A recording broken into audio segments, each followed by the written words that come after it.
Welcome back to the Dr. SuperCoach podcast, your one-stop shop for AFL and SuperCoach news.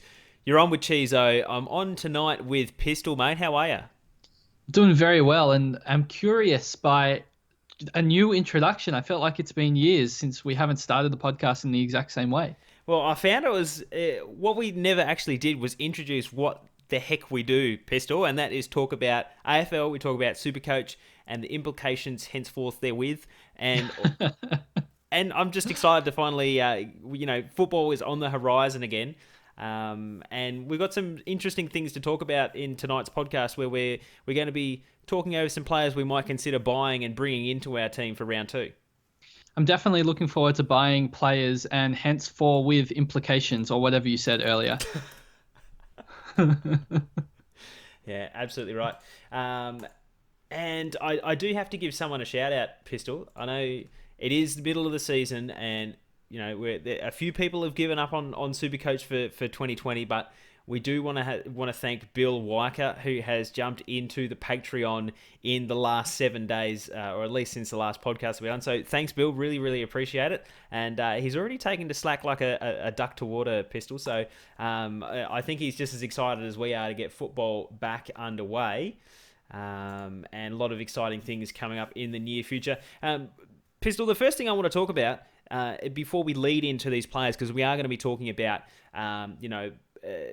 what players we might want to bring in and why we might want to bring in them. The first thing that we should notice, or we should note when talking about these, is how we think the scoring system has been a little bit impacted by the lesser game time that we're getting in 2020, mate. Do you want to just maybe run us through a few things that you noticed from round one that we can carry over into round two with some of these selections we can use with our 5 trades? So something that's popped up in, I guess, the best possible time right before a podcast. You can't ask for a better time to read something brilliant. Shorty, one of our Dr. Supercoach writers, wrote about this stat. He said, we saw 3 170 plus scores and 30 120 plus scores in round one. To put those 120 plus scores in perspective, over the first 10 rounds of 2019, there was an average of 23 120 plus scores per week, with the highest weekly tally being 28 in round 10. So in round one this year, we've got 30. So straight off the bat, I'm like, bang, the variance for, round one is basically off the chain. It's nothing like we've seen before. And now we have to try and come up with the reasons as to why we think that will be the case, Cheezo. Yeah, that's right. And we'll touch through a few more of those. But what I'm picking up from what you've just said is that potentially, based on the limited evidence that we have in comparison to last season, we might see some higher scores than we would normally see. Those 110s that players were getting last season might end up being 125s, 130s. Is that kind of what I'm picking up on there? Do you have maybe a reason why that might be the case? Yeah, that's exactly what I'm saying. But also don't forget that what goes up must come down. And if there's going to be those really high scores, there's going to be a lot more lower scores than usual as well, which may affect, I guess, some cash generation depending on which types of players are getting those scores. Don't do this to me, mate. Are you telling me that Robertson actually got 50? Is that what you're telling me? Yeah, Robertson actually tonned up, but Come on. everyone else got 200, so he only got scaled down to 26. No, nothing like that. But I guess what we can say is that if SuperCoach has 3,300 points per game, and that's stock standard, and as it has been in years past, and as it will be for this year, if players are, yes, they're playing, I guess, less total minutes per game, but if they're staying on the ground longer and their time on ground is longer, they're just getting a larger percentage of the pie because they're on the field for longer, compared to other players who are then spending more time off the ground. So there's more of the 3,300 pie for them to gobble up. And that was shown in round one. So I guess one thing that has held true is that important players and ones that don't get rested, which are usually one and the same, are players that are going to get, a scoring boost in 2020. Yeah, and I guess the first type of player that springs to mind in those situations might be the ruckman, Pistol, in that they're one of those kind of positions that might eat up a bit more game time, and that maybe why we're seeing a little bit of a correlation between a lot of these ruckmen getting higher scores. Is that sort of something that you're kind of towing that line? Definitely. And not just that, is they're in a position where I guess the SuperCoach scoring plays that they participate in are genuinely worth a lot of points. If you're between the arcs and you're getting 5 points for a hit out to advantage, and there's, I guess, less points being spread around. If you're doing that, a certain amount of times per game, you can really spike some large scores. And if you're on the right side of the variance, you could get some very, very big scores as ruckman. And all that contested ball winning is all extremely valuable as well. So ruckman, there is a legitimate reason as to why they're scoring much better than previous years. It's not just, ruckman score well just because ruckman score well. Yeah, and I guess if I can really break this down into the nitty-gritty, it's that the algorithm hasn't really changed, and so a kick is still worth, the same amount of base points. A contested intercept mark is still worth the same amount of base points. But what we were seeing in previous years is at the end of each game, the total points that had been accrued was very close to the 3,300 cap, and so there was less kind of room for scaling and things of those sort. Whereas this year, with the limited game time in comparison, there's less time for the accumulation of points overall, and so you might find that there's a little bit of scaling that goes on at the end of the game. So we might have, a player that's had a really good game and racked up 150 points to begin with, but once that sort of scaling and stuff comes in towards the end, we might see a 170 from. Is that sort of a way to break it down, or is it a little bit more complex than that?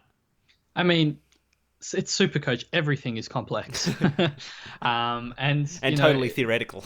And totally theoretical because we don't actually know what the scoring system is to perfection. I mean, maybe in this break, Champion Data have used this time to redefine the SuperCoach scoring system between rounds 1 and round 2 based on would not surprise me what they've done in round 1. Who we don't know. We will find out with everyone else in round 2. Cheezo, did you want to touch a bit on the the price change system? Just I guess reiterate how it's going to work in terms of a 2 rounds price change, or I should say players changing after playing 2 games. Yeah. So essentially this season, the shorter season, it's something that we did know prior to the start of round 1 is that the pricing changes will be different in 2020. We've finally got a little bit more, comprehensive description of exactly what's going to happen. Essentially what they're going to be doing is they're still using a 3-game rolling average. So you're probably asking how they're going to implement 3 games into this, rolling average that's going to be changing after the first 2 rounds. Well, they're going to have their 3rd game, or what we would call game 0, is based on the average that corresponds with the price that they started the year at. So if you have a player, let's just take someone, for example, Brodie Grundy is $706,000 this year. Round 0 will be the score that corresponds to that price. That price, that's right. So this gives us a little bit of an insight into what might happen with players that have a discount in 2020 pistol. We're talking about the likes of Titch and Robertson, because their round 0 theoretically is going to be based on their price, which is going to be discounted rather than their average. So rather than Titch's round 0 being his previous average in the 120s, it's actually going to be more related to what price he started the year at. Am I correct in making those sorts of assumptions as far as we know? Yeah, and the impact to that is that for players like Robertson who are priced, very lowly. I mean, look, it doesn't help that he scored 26 in round 1, but his first price change, because he's got that round 0 of a very low average, his first price change is going to be smaller than expected. And then in the round 3 one, it would be larger than expected. Again, the 26 kind of ruins that theory because he genuinely scored poorly, but maybe Tom Mitchell probably should have rolled with that as a better example. Priced at, I think it was 130 or 129. Sorry, that's what his average was, but priced at 10% less than that. His round 0 is going to end up being closer to the 120 than 130. So his first price rise isn't going to accurately reflect what he's actually, scoring. So that kind of, Cheezo, there's a little bit of strategy there, because some players that are discounted then potentially I'm talking about someone like Duday or someone like Stephen Hill. If they do play, their first game this week and then were the price change next week, there is kind of potentially wiggle room to pick them up in the week after that, in round 4 after one price rise. It's obviously not ideal. You'd want to get them when they're on the bubble, but just in terms of how much they're going to go up, it buys you a little bit of extra time, which could be something that we desperately need this year. Yeah, it also does the converse. If you've got someone that's priced really highly, let's take a Dunkley, for example, who only had 67 in round 1. His average that is going to be used as the round 0 is actually going to help bump that up. Whereas in previous years, when the price had changed, if he'd had 3 weeks of 67, that's pretty much just tanking his average. So it kind of works in both ways. It's really more impactful in terms of our SuperCoach selections this year, as you say, on these discounted players. And I'll throw something out to you that I've just kind of thought of just now, Pistol. Does this potentially give people the option of not forcing themselves to jump on them prior to round 2 if they wanted to have another look at them? Let's take a Devin Smith, for example. Say you weren't totally confident that he's going to get the right role, that he put up 105 in round 1, but you really still think he's going to be playing across that half-forward line, and you want to see if you can back it up in round 2. Well, that average that he's going to have as round 0 is priced at 335k. That's going to help kind of slow the ascent of his price rise and may give you the opportunity to get another week's look at him if you wanted. Whereas right now, out in the Twitter sphere, and the general consensus is, if you are thinking about someone, you must definitely get them prior to round 2, and maybe that isn't quite the case. You just used exactly what I said about Duday, but the opposite, where I was going, it gives you a week to see about Duday if he's going to actually be successful. And then you've used on Devin Smith. I feel like you're still in my thunder, Cheezo. So it sounds like that my logic is flawless if you came up with the idea. Did you inception me? Don't is you this mean what happened? Cheezo? This is Cheezo's logic now. No, everyone will forget that I ever said it, and now when people think back on it, like, Cheezo made a good point, and it would just be attributed to you from now on. Everyone remembers the end of the conversation, not the beginning. All right, how about they remember the end of this conversation, and we go straight into the buy these players segment of the podcast. And I should say it's buy these players with an asterisk. It's players that we see people buying, and we're going to discuss, I guess, the pros and cons, or what's good about them, what's bad about them. I guess that's another way of saying pros and cons. And just talk a little bit more in depth around. I've got you into a bit of a solid fluster, list, haven't I? I know you have a little bit of a fluster after stealing your thunder. Let's talk a little bit about the first player on my list. We're going to go in positional order. Let's start with defenders, Cheezo. All right, we'll start with defenders. Jeremy Howe is a name that keeps cropping up in 2020 after a really impressive round 1.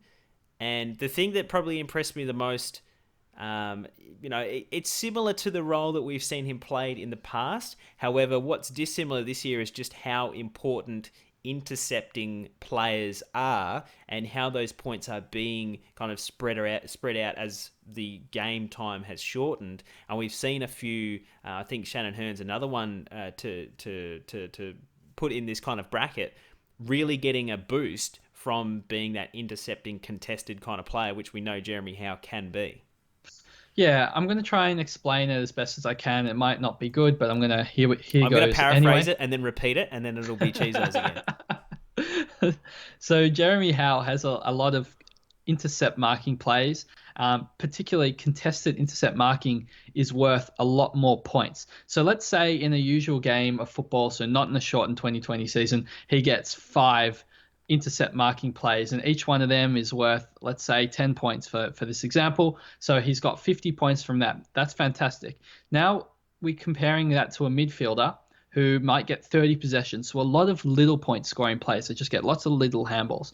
Now, if we look at a shorter game, such as what is happening in 2020, those events for Jeremy Howe, the intercept markings, they either happen or they don't happen. So if they happen, they could happen, 5 times or they could happen 0 times, which leads to his scoring having very high variance. Whereas those midfielders still going to rack up, 20 possessions per game. So they're still going to be getting, I guess, similarly scaled and scoring proportionately to scores that they had in the past. But players like Jeremy Howe, when you have high scoring plays or Supercoach plays, you're going to have super high variance. And I think that's what happened in round 1, where he scored 156 points, which is enormous. Now, my concern is obviously, will he maintain it? No, he's not going to maintain 156, but can he maintain it at a pace where over the course of the season, he ends up as a top 10 Supercoach defender? And I do think that's possible, Cheezo, and he's only 431,000. So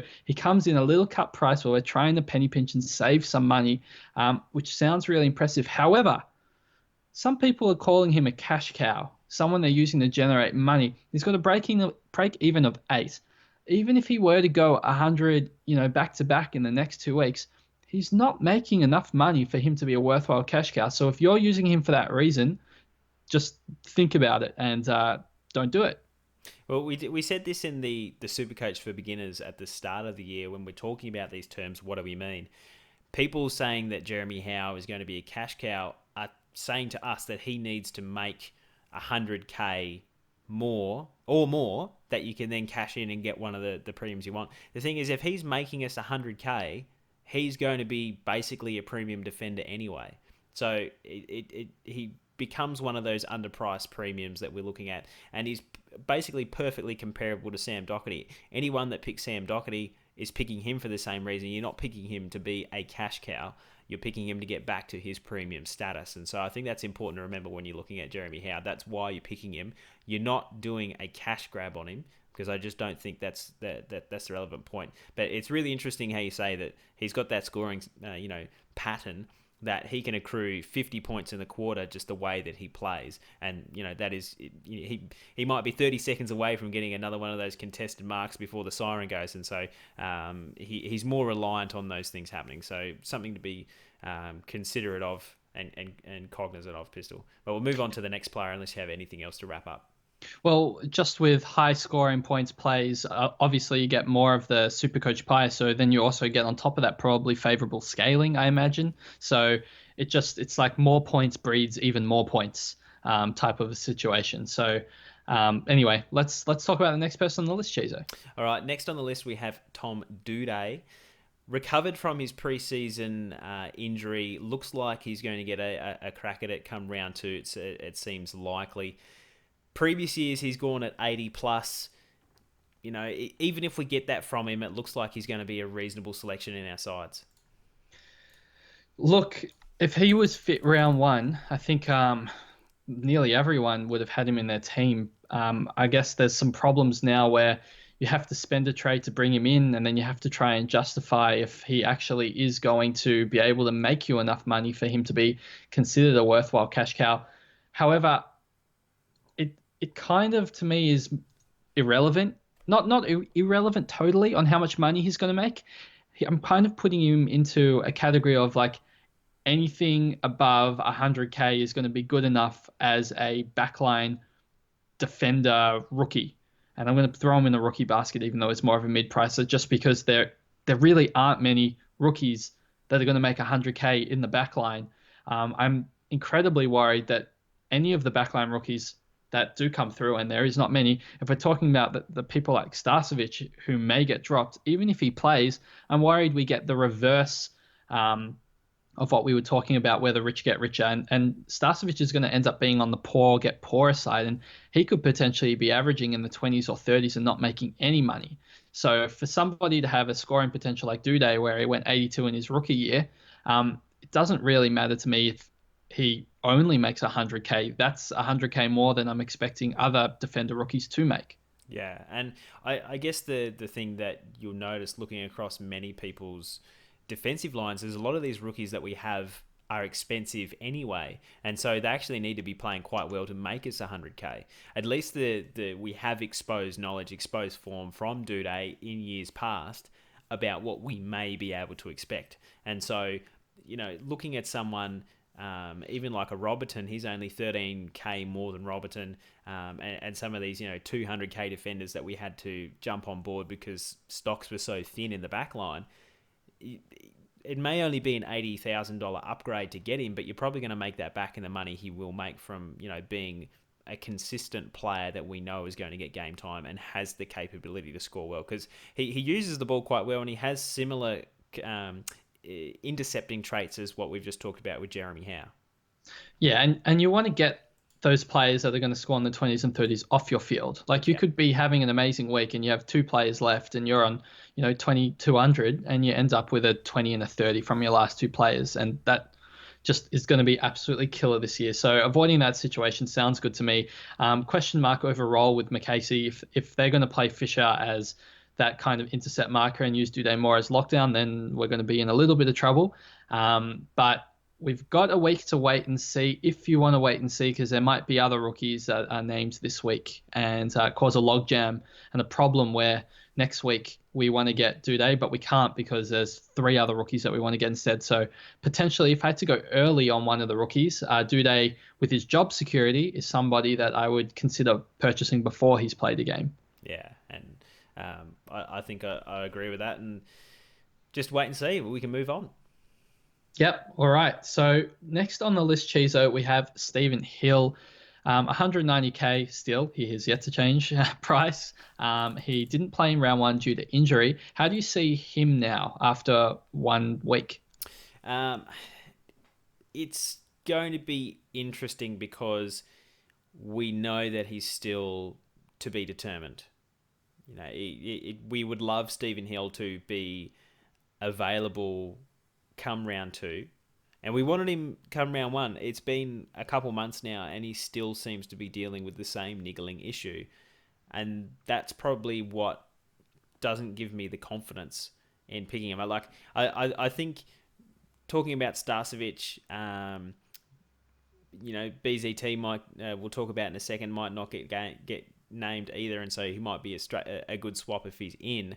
I just have no confidence in his body. I just feel like he's going to be maybe brought into our team at some stage for maybe a $50, $60 or $1,000 price raise, only for him to go back out through injury, and we're forced to move him to someone else at 250, 260k. I'm hopeful that he's going to be a good cash cow for us, but how many times does being hopeful in Supercoach actually work in our favour? Oh, it's terrifying, the thought of trying to jump on him before he's played a game, because you don't know if he's going to play a second game. It's horrible thinking that he was set for round 1. I guess we'll call it, had a small niggle, small injury, and months later he's still not able to put his hand up and say, I'm 100% playing in round 2. That is absolutely terrifying in a Supercoach selection. So massive wait and see.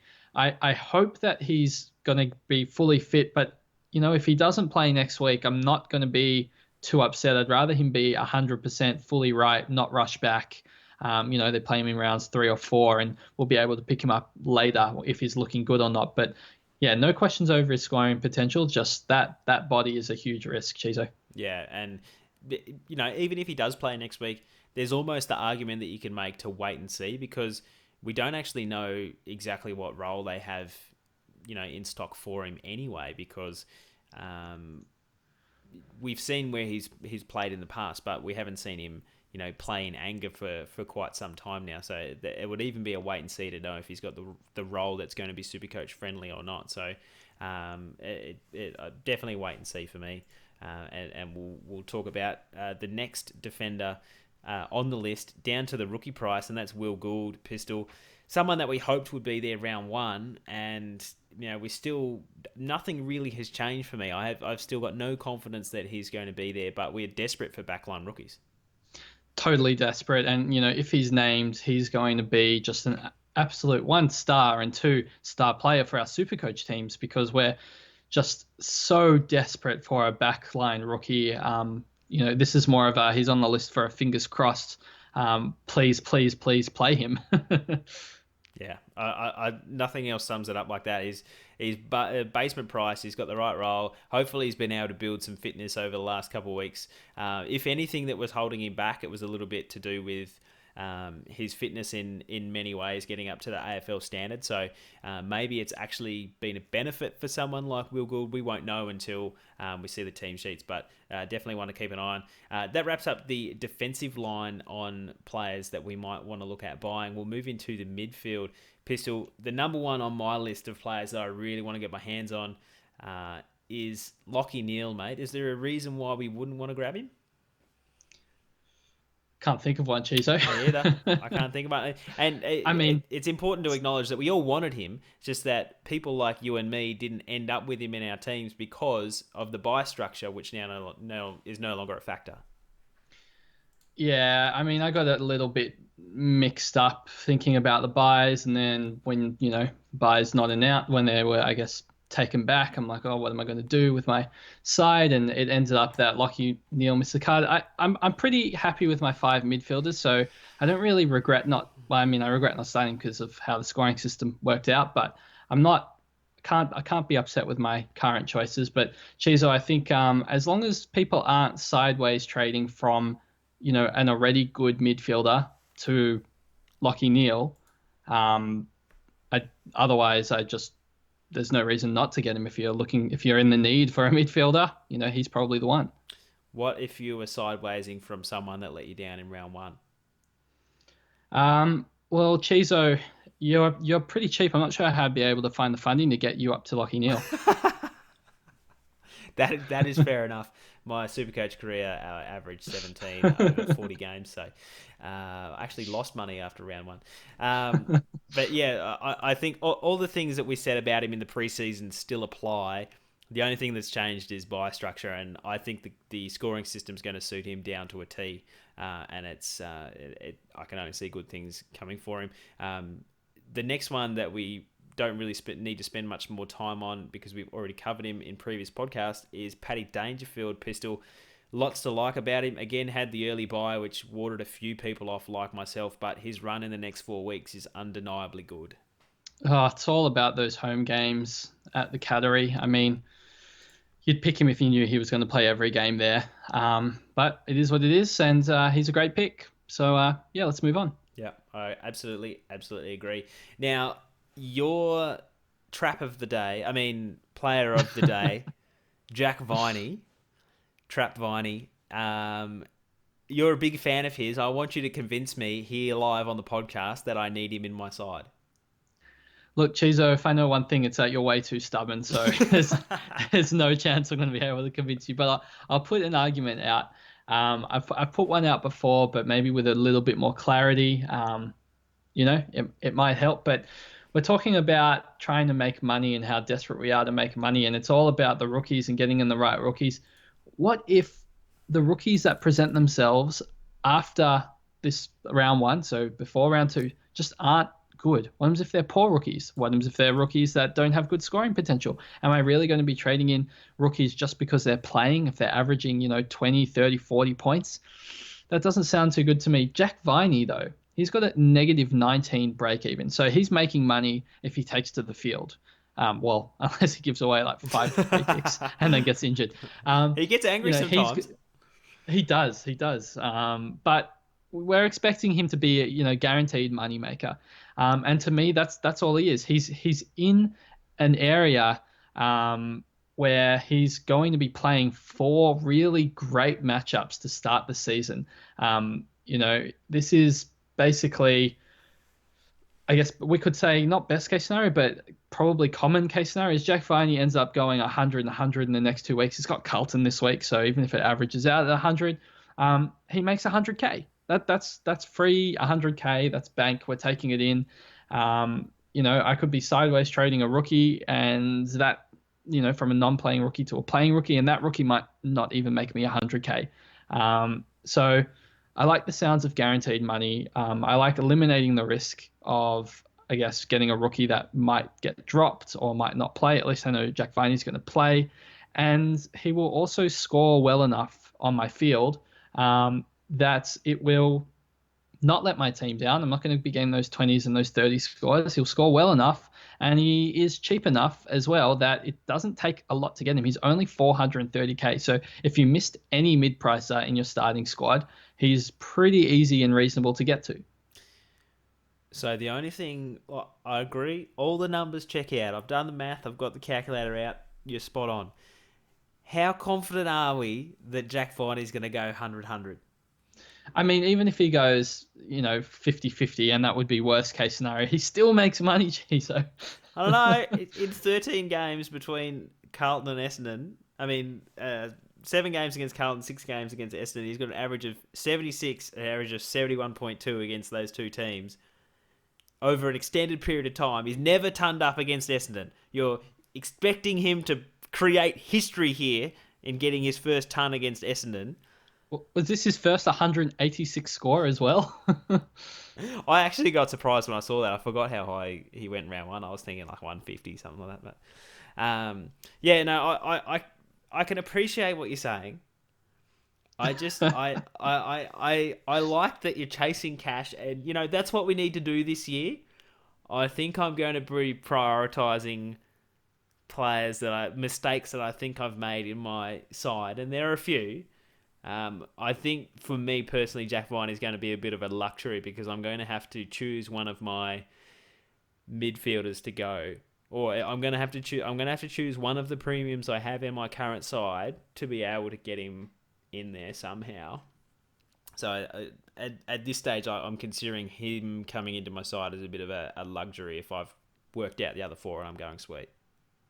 I mean, you're using one of yours to get Neil, so I guess you're tossing up that same player that you're trading out. You're either going to go downgrade and get Viney and bank some cash and use that on your 5th trade, or you're going to end up going up to Neil. And that's going to be a big decision for you. You get one absolute keeper and one bona fide gun, and the other one is Lucky Neil.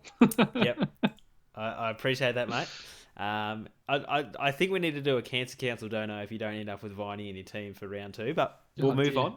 We'll stay in the midfield. Look, we'll talk about this later off the podcast. Off air. We'll move it on to Andy Mcgraw. Interesting first round from an Essendon perspective. It's kind of the role that I expected him to play with Heppel missing. He's also still to be confirmed when he's going to be coming back. He still looks like a few weeks away.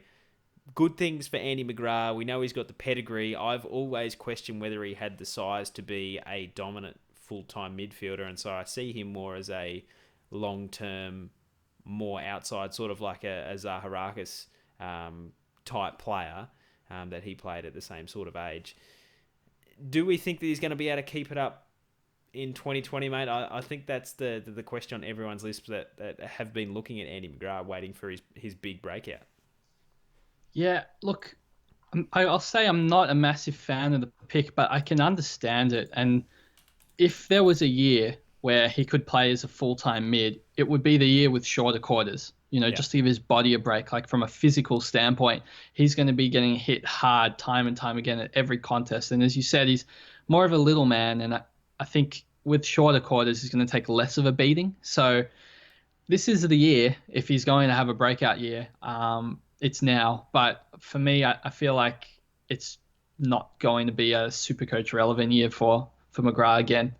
I think as a midfielder only, I don't see him eclipsing a score that's going to make the selection relevant. I don't like, he could absolutely have a year where he goes 105 plus, but at the price that he's currently at, I don't have any confidence that he's going to have the time inside. We know he's got the pedigree. There's no one's questioning that. It's just whether long term he can make it as a full-time midfielder rather than more of an outside player with good disposal by foot is going to be the interesting question. We don't have many good disposers in the midfield. He's probably one of our better ones, and they're thinking about making him an in and under kind of player. I just don't see it happening long term, especially when Heppel comes back. So I'm certainly very hesitant on going Andy Mcgraw, but I don't knock those that have watched that game and decided that this is the year that he's going to pull the trigger, because we've been waiting a few years for it to happen. Yeah, and talking about Essendon players that are I guess, poor by foot. The next player on the list is Hibbard. Shield. Parrish. Shield. It could be any Zach of them. Merritt. No, Hibbert. Sorry, Merritt's all right. you're But right. yeah, Hibbard. Hibbard. We were disappointed when he got injured in the preseason and he kind of fell out of favour for round one. But Cheezo, do you see him as a player that Snapped could his leg off. potentially line up in round two? Absolutely. He's no longer on the injury list. He's been getting the aerobics back into the legs. It's one of those things where we need a more concrete answer. That's the one thing that I've always found with Essendon is that it's always 6 one and half a dozen the other. Like he would absolutely make great sense having a bigger body contested inside mid, playing that role that he played in the VFL in 2019. But whether they're actually going to find a spot for him and put him in there as opposed to the 17 under 14s halfbacks that we have in our side half the time is going to be the interesting thing. If he's named, I would have no hesitation getting on him at a bargain basement price because it's indicating to me that it's almost like the start of the season again. It's almost like round one that they're picking him with virtually no preseason, virtually no practice games. That would give me a lot of confidence that they're going to. They have plans for him in the side. If he's overlooked in round one, I think that answers the question. If he's named, I think I would be looking to get him in.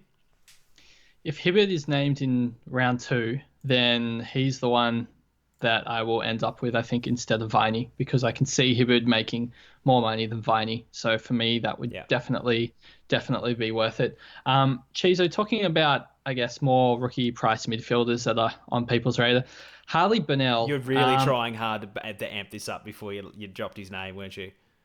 Look, the thing is, I feel like we've spoken about him because we spoke about Stephen Hill, and it's like almost identical, right? Yeah.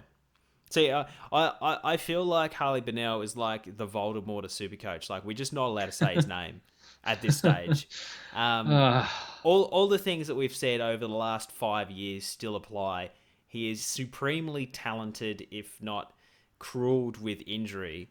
And if he gets a good run at it, he is going to be probably the cash cow of 2020. We have to learn from our mistakes and just know that even if he does get half a dozen games, that may be enough to make that cash. But what's the chances that he's going to get 6 in a row? Because it doesn't help us if we burn a trade to bring him in. He plays 4 games and we get him out and he's still 200k. What have we made? 70 grand. I mean, it's better than 0. But I'd rather have those 2 trades on someone that I feel more confident is actually going to get game time. It's exactly, precisely as you said, Stephen Hill, same situation, injury history. Even if they are named, I probably still want to see some more. Look, Bernal, he could play in a role where they try and protect him. Like, for all we know, they're going to stick him Toby Bedford's role, and they'll play him deep forward, and we'll just say, yeah, just don't get injured, just get through the games. And he ends up being that player that ends up scoring 20s and 30s. Like, we're not too sure. I'd love him to play. I don't even know if I'd get him when he's on the bubble, to be honest. I want to see him play a third game. It's a terrifying selection. It depends what other rookies are available. Cheezo, another rookie that missed out on round one due to injury and could potentially be back for round two. Jackson Meade from Port Adelaide. I was really excited about having him in my starting side, and then he copped an injury and missed out. Is he potentially somebody that you would select? I guess even before he's played a game. I'll put it to you this way, Pistol. I found out the news and I immediately rang JB just to get confirmation about what had happened and that he was injured and unlikely to make round one. JB is a really happy, easygoing bloke, and this was the first time I felt a little bit of a waver in his voice. There was a little bit of pain, a little bit of disappointment, and a lot of sadness he couldn't pick him for round one. Meade is the exact type of player that Port Adelaide would like running through their best 22. Yes, he's young, but he has the skills and the assets necessary to make an impact even at his young age. So the fact that he was in the conversation for round one, and not only the conversation, he was probably the one rookie that we had locked into our sides in January. You know what I mean? Like the hype was so big around him. If he is ready to go round two and they've slammed him straight in there, again, it's that same situation that it just signals to me that they have confidence in him and is someone that I should have confidence as well putting into my side, because not only that, he's also got the scoring game, to make use of the scoring system in Supercoach. So I would be more comfortable putting someone like that into my side, because he's so cheap as well in comparison. Yeah, I definitely agree with you, Cheezo. And I just want to confirm, are you sure he wasn't all stressed out and anxious and depressed just because he had to talk to you on the phone? Look, correlation and causation are two different things, mate. But you make a fair point. Another fair point that I should raise as we move from the midfielders into the ruck line is that this guy here, you've been advocating for him to go into your side at R3. Correct me if I'm wrong. Oh, gosh. All right, let's talk about Sam Naismith. And let's talk about why you shouldn't have him at R3. Cheezo has done me dirty. Classic setup. So I guess... So there's been some talk in the wider Supercoach community as well about potentially using Naismith as a cash cow, which he definitely is a cash cow, and bringing him in to your sides when you have started, I guess, a Gorn or a Grundy, or both of them, I should say, and then bringing him Naismith and putting him at R3.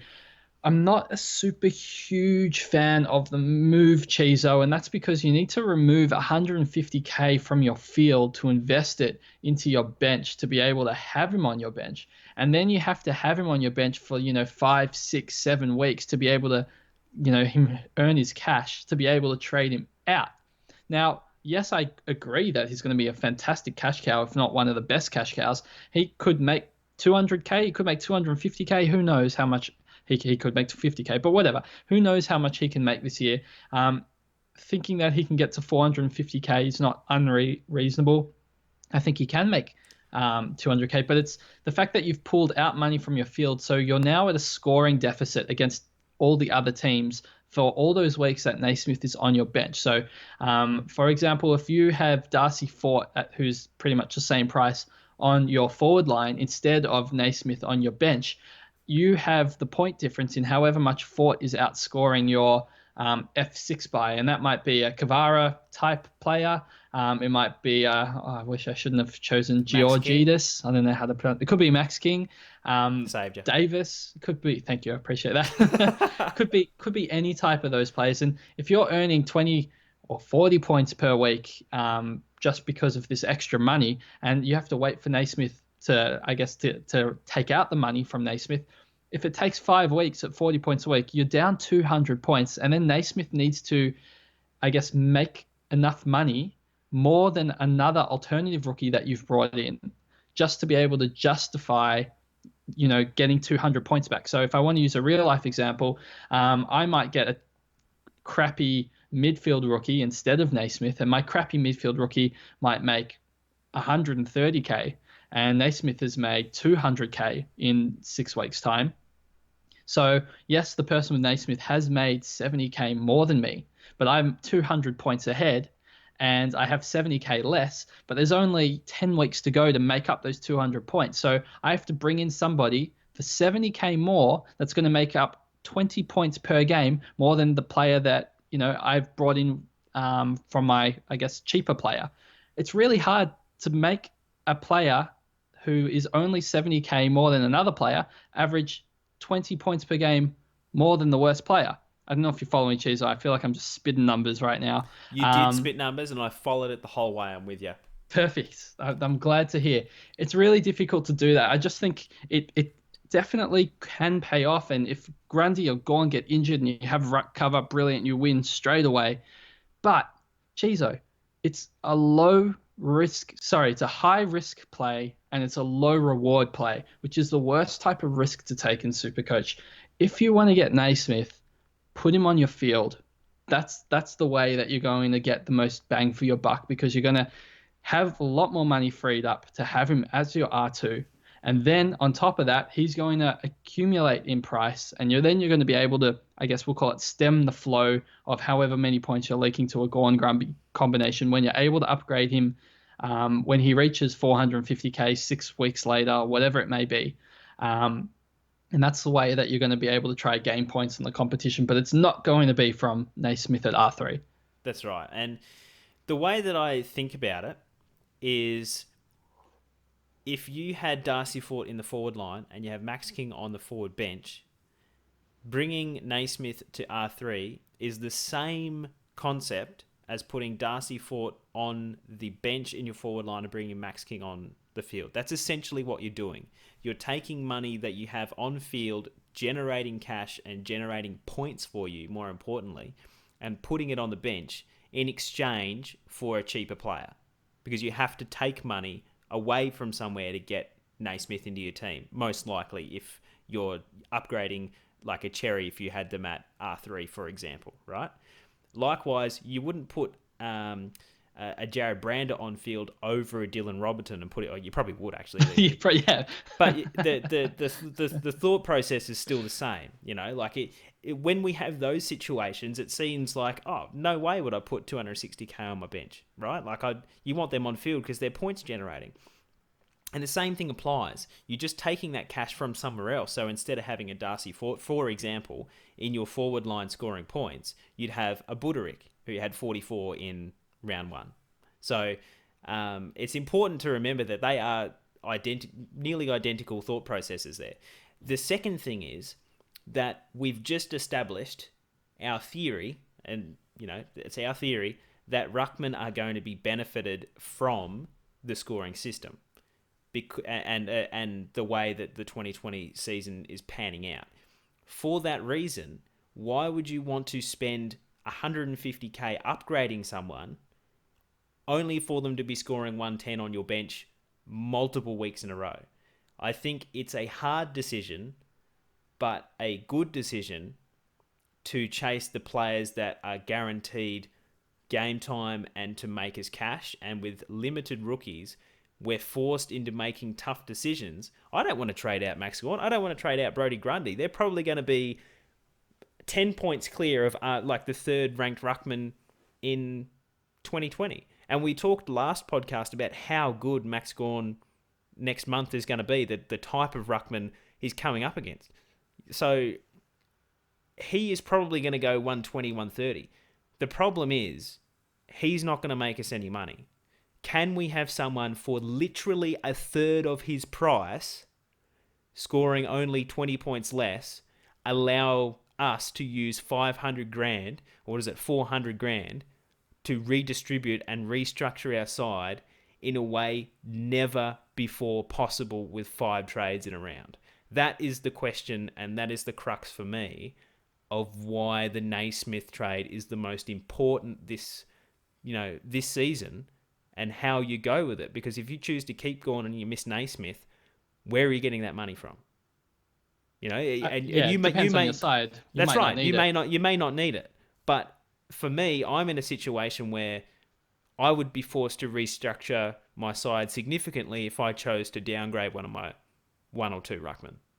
And I think I don't think you can have your cake and eat it too. I don't think having him at R3 is doing the best service for your team, because we've already established the shorter season. If you fall behind waiting for Naismith to make cash, losing some of those points you could be getting on field, you've got no time to catch up. That's the way I see it. And Cheezo, firstly, good job explaining that. That was very helpful for me as well. So I appreciate that. I think I should say, like, Naismith could be I guess he could be a fine choice for R3 if no other rookie is named, and there's no other way for me to make, I've got 5 trades and I just can't generate any cash because 4 of our rookies are dropped and there's not 4 rookies named, and Naismith is an option. Then yeah, maybe I would take some money out of my side just so that I could get money, because then the equation doesn't become a 70k difference between a crappier midfield rookie and Naismith on my bench accumulating money. It becomes nothing accumulating money versus Naismith. And then you'll definitely win over 10 rounds. But currently, as we can, I guess, foresee, that's not going to be the case. We're going to have some rookies. So I think that's very important to note, Cheezo. And basically what you said really hit the nail on the head for me. And I personally would love to keep going. I do plan to keep him if there are enough rookies named. If there's not enough rookies named for me to fix specific holes in my team, mostly down back, then I might be, I guess, forced into trading Gawn to Naismith. But it's not my, I guess, it wouldn't be my number one option. Yeah, and it's one of those things, it's going to come down to the perceived cash generation. If you're looking at your side and you're like, I've got 2 donuts on my defensive bench and one of my midfielders' bench isn't playing, you're like, where am I going to get this money from? You're going to have to start making some moves. Whereas if we see a whole plethora of rookies come through that we can stock our side up with, there's no necessity to change the structure dramatically to get Naismith as good as he's going to be by the looks of it. So I agree. I think it, and he's actually the only ruckman that we're going to talk about, Pistol, because no, I'm not picking Sauce. How many times do I have to say it? Everyone, oh, we should pick Sauce. No, get off my Twitter. So we're going to jump. We're going to jump into the forward line, and the forward line's probably got the most to talk about, Pistol. There's a lot of different options that we could go with. A lot of these mid-price players that we're looking to see what their role might be. And the first one's the easy one. We're talking about him every year. Isaac Heaney, no buddy for the next 2 to 3 months. Tom Papley was on the radio just recently saying that they're definitely going to be playing him forward, even after a really good round one. And we know he can still score well with playing forward, but I'm not keen on Heaney if he's playing forward. Actually, without Buddy, last year, he's averaged more without Buddy. Don't bring numbers into this. Sorry, the other way around. Don't bring numbers. Sorry. Wait, are you defending me or not? So wait, that's why I want to get straight. So am I only defending you Defend if I me use if it helps. numbers? I don't want you tearing my ship down. I can't. Okay. So I have to choose carefully if I'm going to be able to use numbers to justify my arguments or not, depending on whether or not it benefits you. All right, I just wanted to make it clear.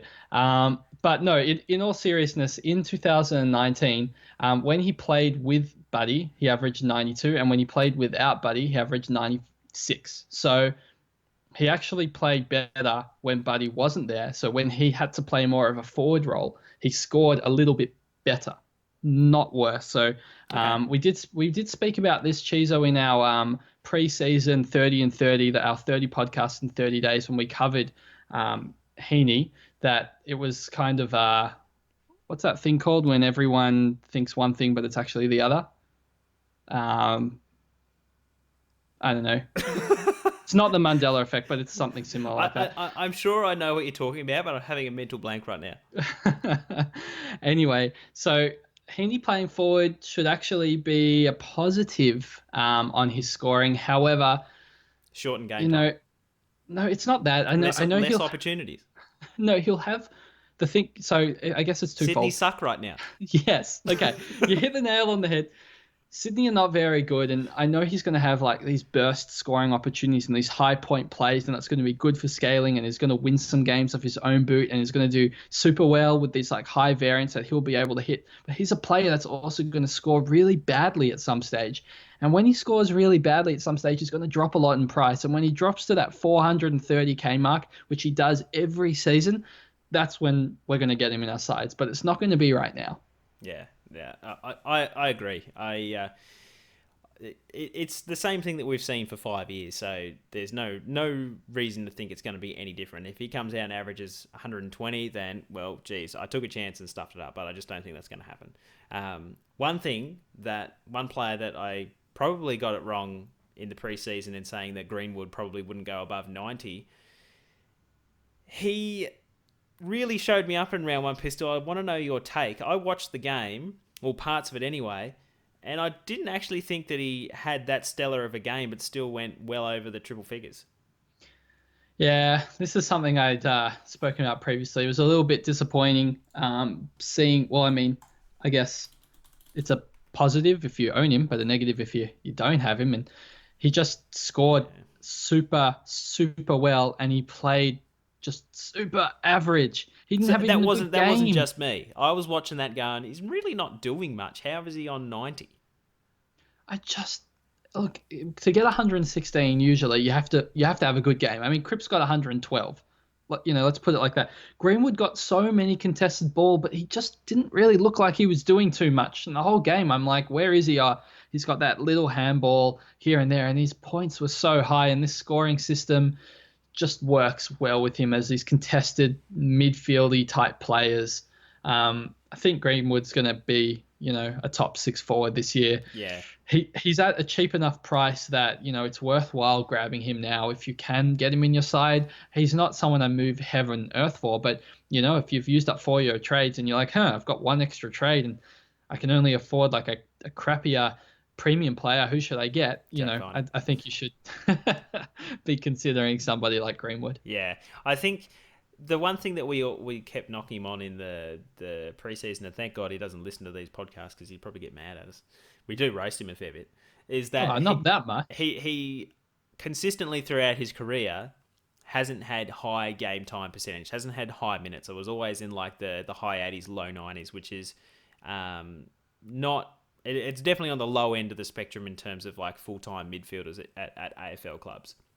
And then if you look at Mcgraw or someone like that, it'd be way different. Did you mean 70 and 80? Not 80 and 90? Because not many midfielders play 90 plus. That's a lot of game time. Not percentage, like minutes. Like 100. Minutes. Right. 120 minutes in the game. Whatever. Ruckman do 110. Whatever.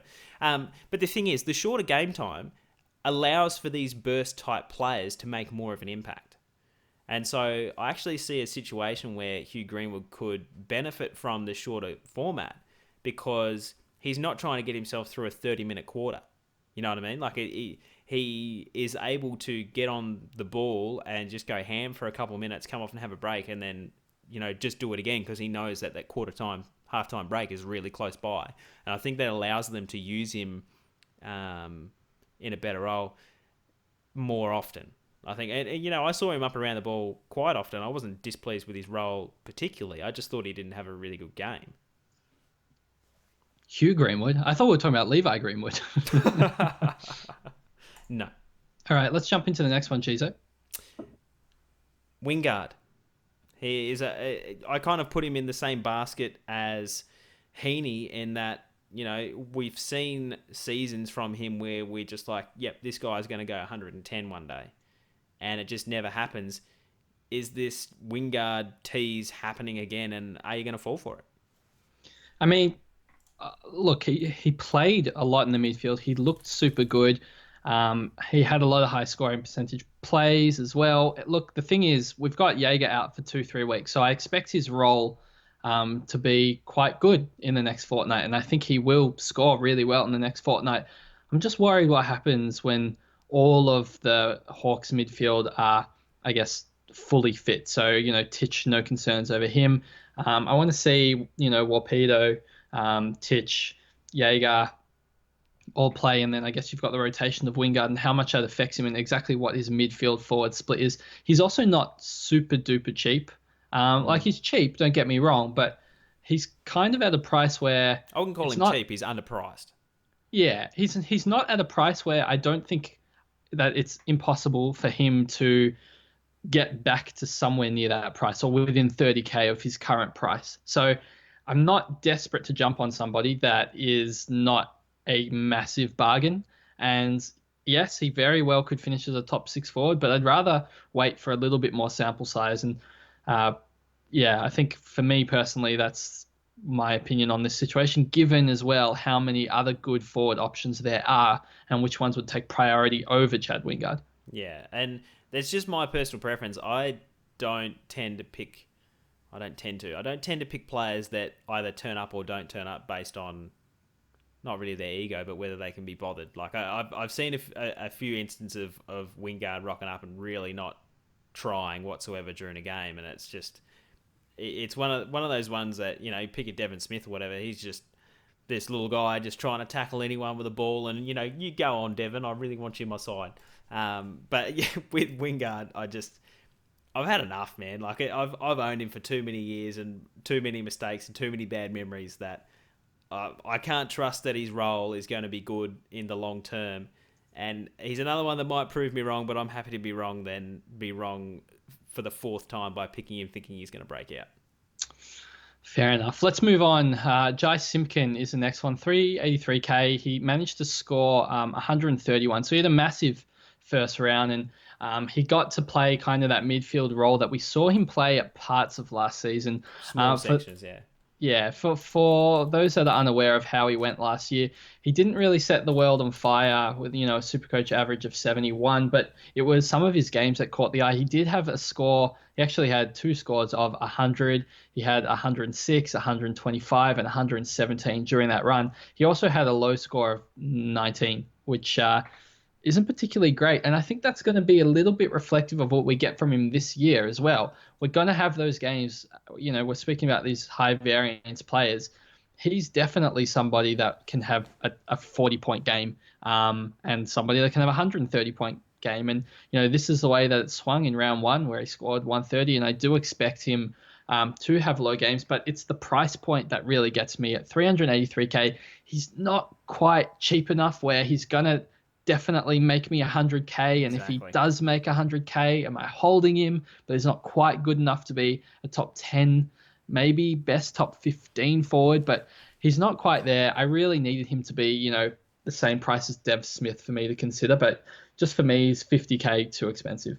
Yeah, and it's again the same thing that I keep bringing up. You're predicting something to happen as opposed to knowing it's happened before, like we have with Dev Smith, if they were the same price.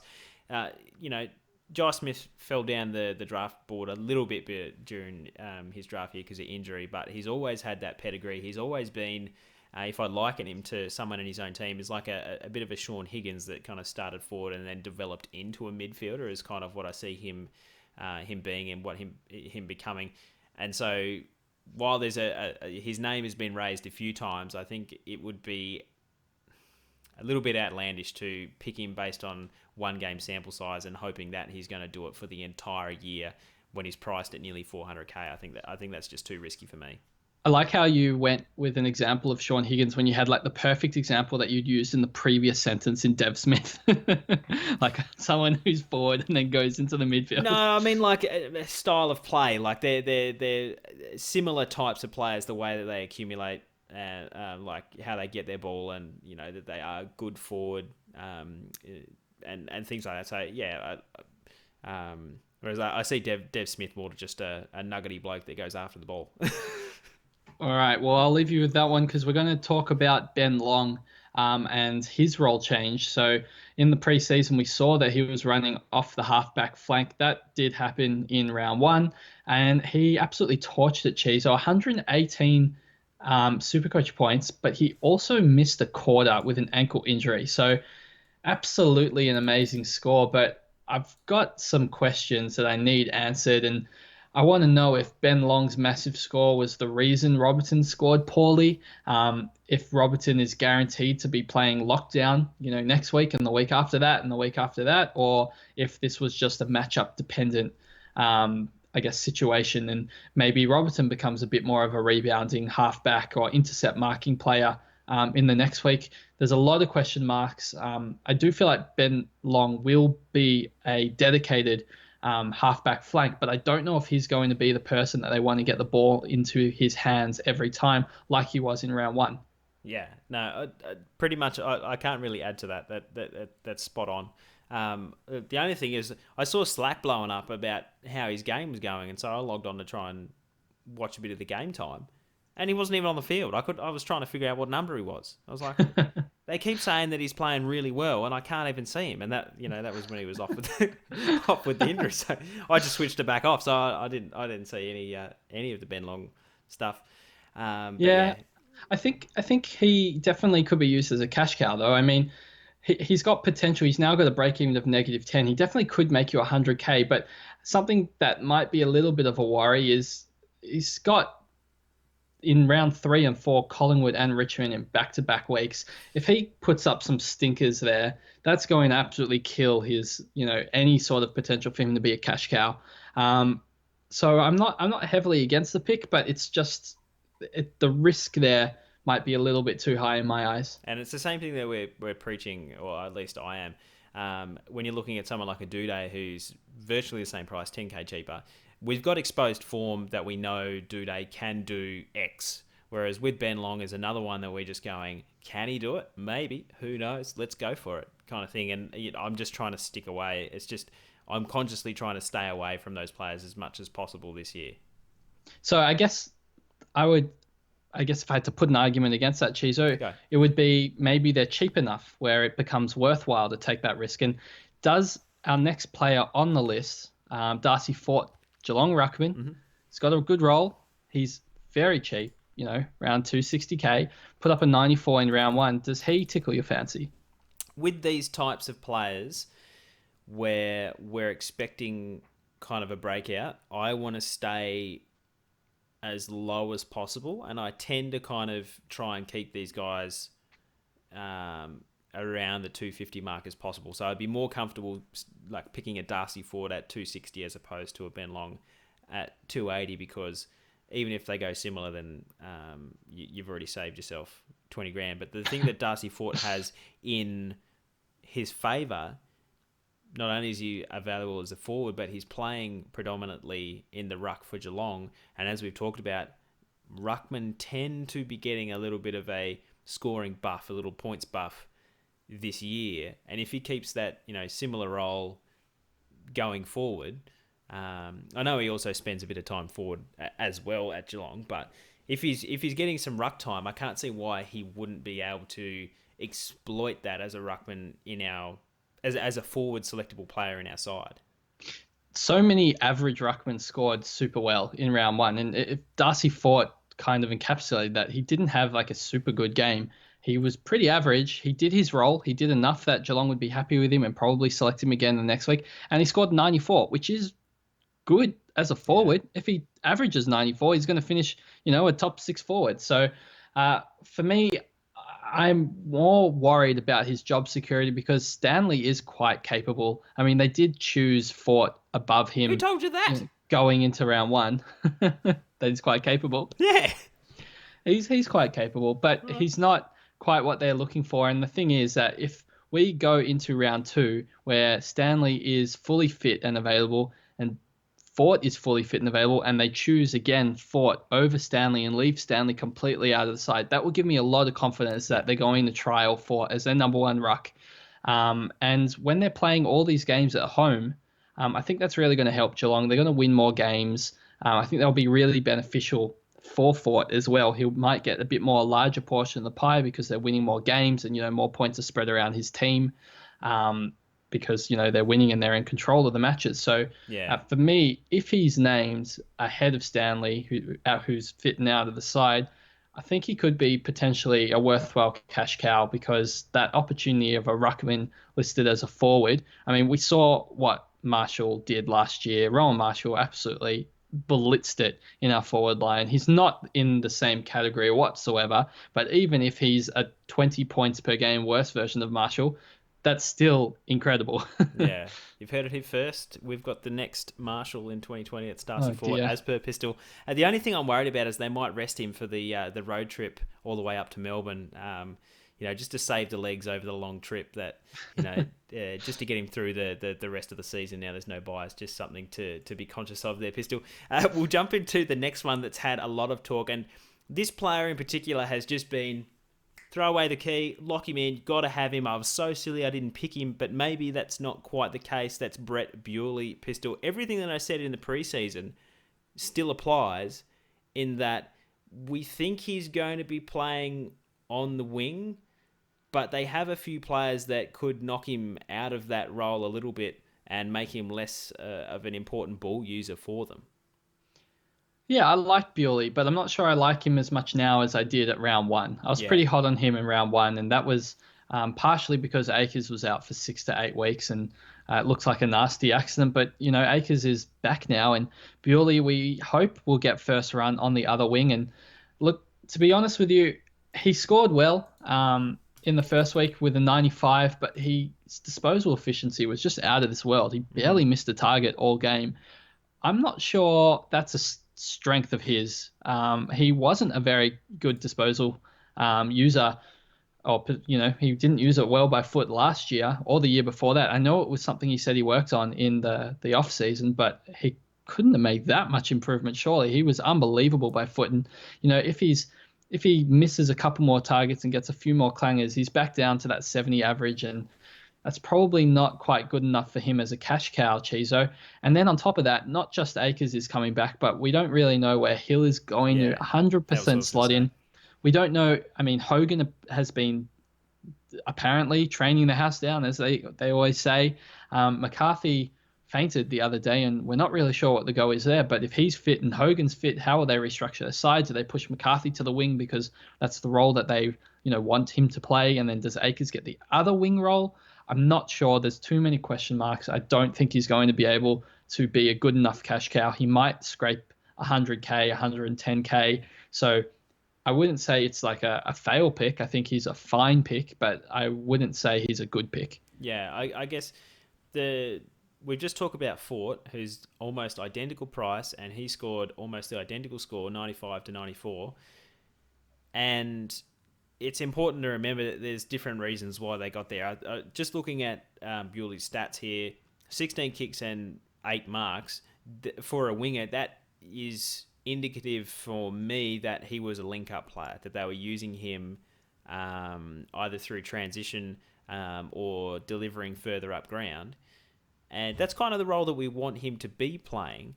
But that, in this shortened format of the game, really relies on them these wingers to go really well by foot. Even if they have a mediocre day, they're limited, opportunities there. A little bit of mostly outside, not uncontested possession kind of players are probably going to be hurt by the shorter scoring, how the scoring is going into the new format of the AFL game. So I don't think it's so cut and dry as everyone's just making it out, like just throw away the key. I don't think it's just that simple. But I totally agree with you that there's definitely merit in the selection, but you've got to know why you're selecting him, and that there are maybe some concerns you have to be conscious of. Don't just confirmation bias yourself into all the positives that you just got to go and get him. Yeah, and one of the things you said about knowing why someone scored the way they did is really interesting, particularly for the next person on our list, which is Jacob Townsend. He's only 220K, so he is quite cheap. And he scored 99 in the round one. He's got a break even of -14. But the thing that interests me the most about Townsend, well, there's two things. Firstly, he scored well because he kicked 3 goals in a relatively low scoring match. And, can he maintain that throughout the year? Probably not. But we don't need him to maintain it throughout the entire year, Cheezo. Something he needs to do only for, a period of 5 to 6 weeks to really make 110, 120, 130K. And his first month, he is set up beautifully. He plays Swans, then Melbourne, and then Carlton over the next 3 weeks. They're all games where he could potentially kick quite a few goals and make money. But are you actually considering him as a selection, Cheezo? Well, there's two important things to remember. Jacob Townsend is going to be the leading goal kicker at Essendon in 2020, and at the end of 2020, he's going to be traded to Sydney for 2 first-round picks. Dodo's not going to make the same mistake twice. You're right in that he has kind of a role that works best for him. We saw him move away a little bit from that pressure forward that he was in the Tigers' original flag season. I think it was that he had that ripper final season and played well in the VFL that year. It's kind of what Essendon have just brought him in to do. He's going to benefit our forward line in many ways, but he does have the ability to kick a few snags as well. And as you say, the next month is looking really, really good for him potentially. The thing is that he doesn't have... We've got a lot of exposed form on Townsend, but not when he's actually been one of the focal points in the forward line, whereas he was always kind of like the guy coming off the bench and getting a few lucky goals that way, whereas I see with Essendon he's going to be a bit more of a permanent fixture that's going to have more opportunities, so he could end up kicking a few more goals. Yeah, so do you think he has other ways to score? Like, is he not really purely going to be reliant? Yeah. I think he will be a little bit reliant on goals. And the theory could be, you could say, well, shortened format, that means less goals. That means if you can kick 3 in a week, you're probably going to score well. That there's theory behind that. We haven't really necessarily seen it. I guess you could argue that his 99 in round 1 is a little bit of evidence on that, but you've got to look at the big picture there. And I think that his scoring potential is going to be determined on how successful Essendon are at generating positive forward 50 entries, which we tend to struggle with. So he's going to be scrapping for his scoring opportunities, and I think that's the thing that concerns me, that he may have his scoring potential kind of, his ceiling brought down because of that. Look, he's potentially he's a one game where he's going to score 0 goals and be the lowest scoring player. He will score 20 in SuperCoach on the field. He will score less than 20. Like, that's very 19. much on the cards. I don't know if that will happen the first 3 rounds, and that might be all you need to make the money you want. But it's going to happen at some stage. Maybe against Collingwood in round 5. Who knows? But I guess it's up to you to determine if that's a risk that you're willing to take. But that's each to their own for that pick.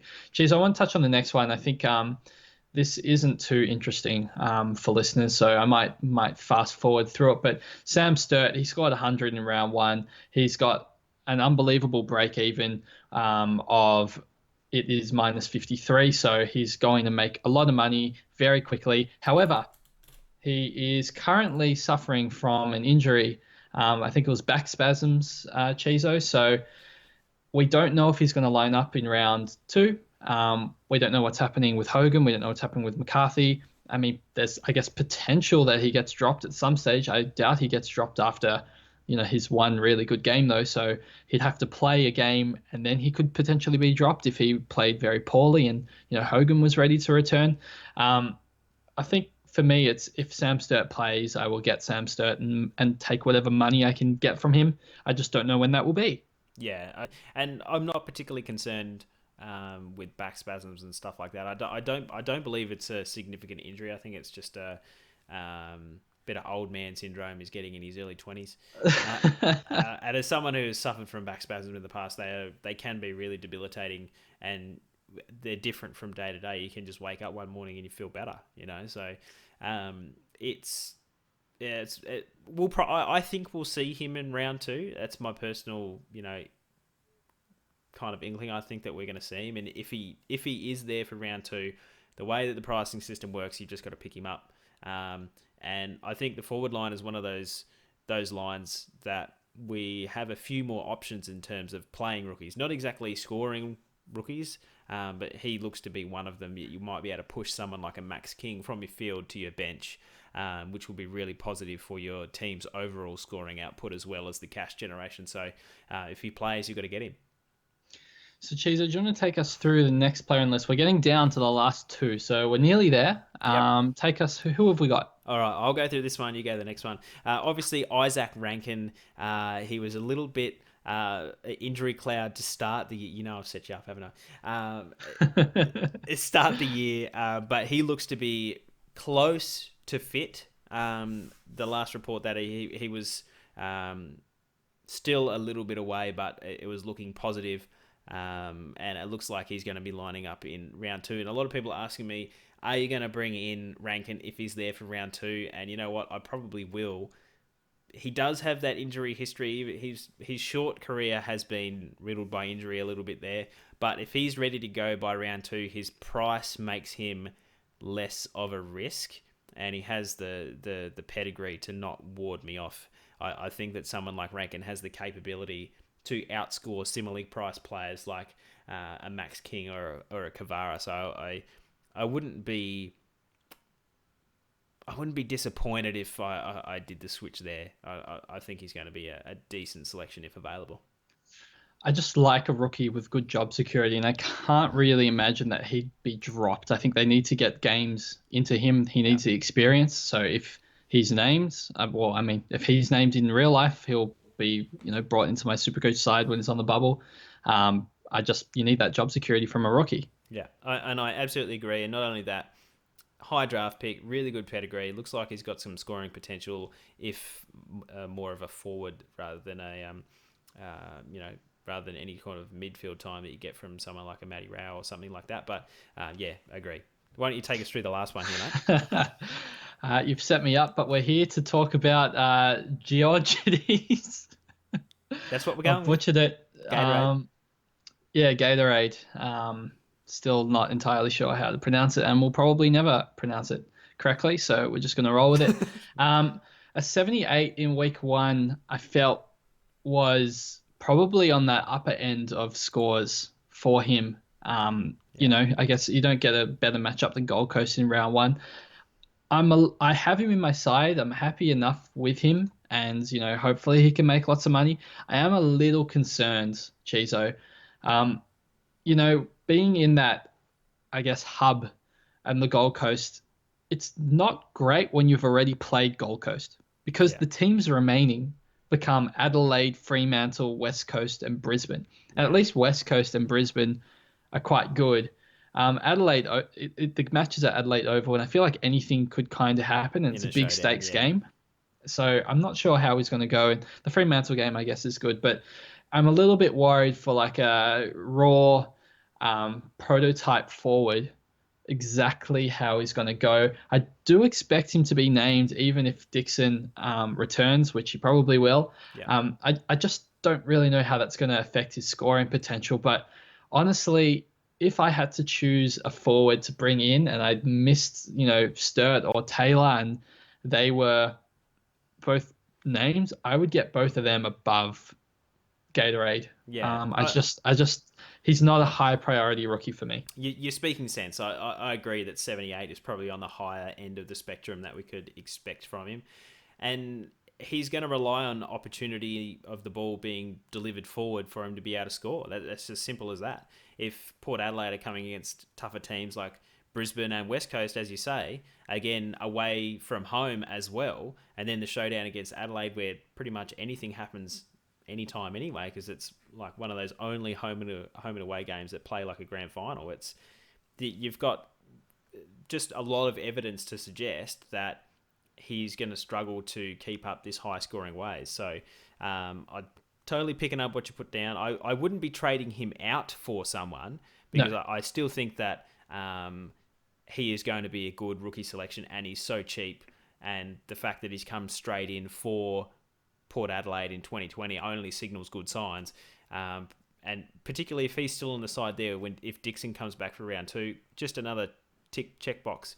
He'd be someone I'd be more than happy trying to slide towards the bench if possible, if we were able to get a Sturt, a Taylor onto your forward line. So I totally agree with what you're putting down, and I hope everyone is able to understand the reasoning behind that. It's not just he scored well in round one. It's trying to figure out why and what he can do going forward. He's a player where I also wouldn't be surprised if he scored 22. Yeah. And I don't want to put him on my field because I'm more scared of the 22, and I'm more scared of that than how much I want the 78 from him. Yeah. I feel like I would put someone on my field and just be like, yep, I'll just take a 60, thanks. I'm not going to risk 18 points for that, potentially risking 38 points or whatever. So I just. It's funny because I see a lot of people chasing him very hard within their 5 trades, and I guess that's probably a product of we're so unsure and uncertain about what rookies are going to be named. I feel like the rookies potentially could be kinder to us than people are imagining right now, and in that case, he's going to be a lot lower in my pecking order.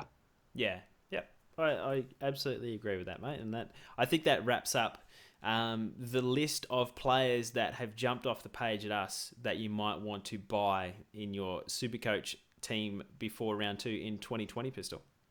Excellent. And Cheezo, we are still going ahead with all of our fun and games this year, particularly in the Patreon. We will, announce our cup a bit later in the season under revised conditions, given we started the SuperCoach Cup after the bye last year. Yeah. So we will pick a new time and we will go forward with that. But in the meantime, if you'd like to be involved in our Patreon and particularly our Slack, where the chatter just never stops. It's constant Supercoach banter, and you'll probably want to get in before the season starts. It's a great time now because it's a brand new month as well, so you're not paying for like 2 days of a month. You get the entire month, so definitely check it out. You can find the link to our Patreon in the comments on our Facebook page.